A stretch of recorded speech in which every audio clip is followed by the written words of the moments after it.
Hello.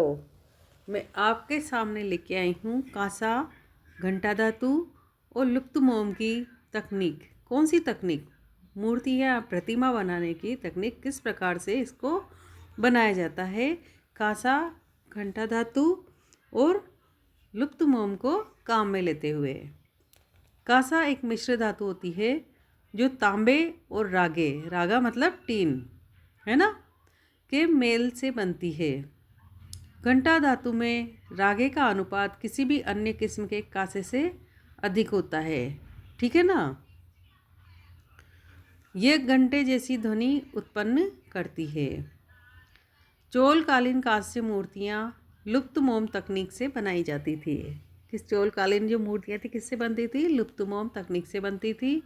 इसमें क्या होता था कि इस प्रविधि के अंतर्गत सर्वप्रथम मोम की एक प्रतिमा बनाई जाती थी, है ना। जो मोम होती थी उससे एक प्रतिमा यानी कि एक मूर्ति बनती थी। इसे चिकनी मिट्टी से पूरी तरह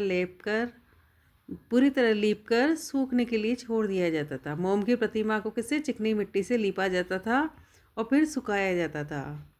जब वह पूरी तरह सूख जाती थी तो उसे गर्म किया जाता था, है ना। जब वो पूरी तरह सूख जाए तो फिर उसे गर्म कर लो और उसके मिट्टी के आवरण में एक छोटा सा छेद बनाकर उस छेद के रास्ते सारा पिघला हुआ मोम बाहर निकाल लिया जाता था, है ना। उसमें क्या करते थे, जब हमने चिकनी मिट्टी लगाई थी उसको क्या करते थे, उसमें एक आवरण बनाते समय छोटा सा छेद कर लिया जाता था, जो उससे क्या जब जब गर्म करने पे मोम पिघलती थी तो वह पिघली हुई मोम सारी बाहर निकाल लेते थे।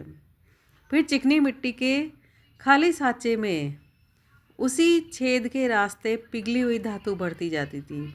जब जो चिकनी मिट्टी का जो खाली साँचा बचा है उसमें क्या धातु भर देते हैं, है ना, पिघली हुई धातु।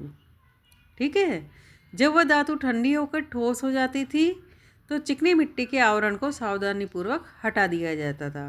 जब वो धातु जो हमने अंदर डाली थी चिकनी मिट्टी के उसमें अंदर भरी थी, तो धातु जब ठोस हो जाती थी अंदर तो चिकनी मिट्टी का जो आवरण होता था उसे हटा दिया जाता था, है ना। और उसमें से निकली प्रतिमा को साफ करके चमका दिया जाता था। फिर उसमें से चिकनी मिट्टी का आवरण जो हटा देंगे उसके बाद क्या बचेगी? वो धातु की रह जाएगी वो प्रतिमा। मोम भी हट गई, चिकनी मिट्टी भी हट गई, अब क्या बचा? धातु बचा। तो वो प्रतिमा बन जाती थी धातु की। ठीक है ना। तो इस तकनीकों को काम में लेते हुए एक धातु की प्रतिमा तैयार की जाती थी। तो ऐसी अन्य जानकारी लेके आपके सामने फिर आएंगे। तब तक के लिए हमारे चैनल को लाइक शेयर सब्सक्राइब करें। जय हिंद, जय भारत।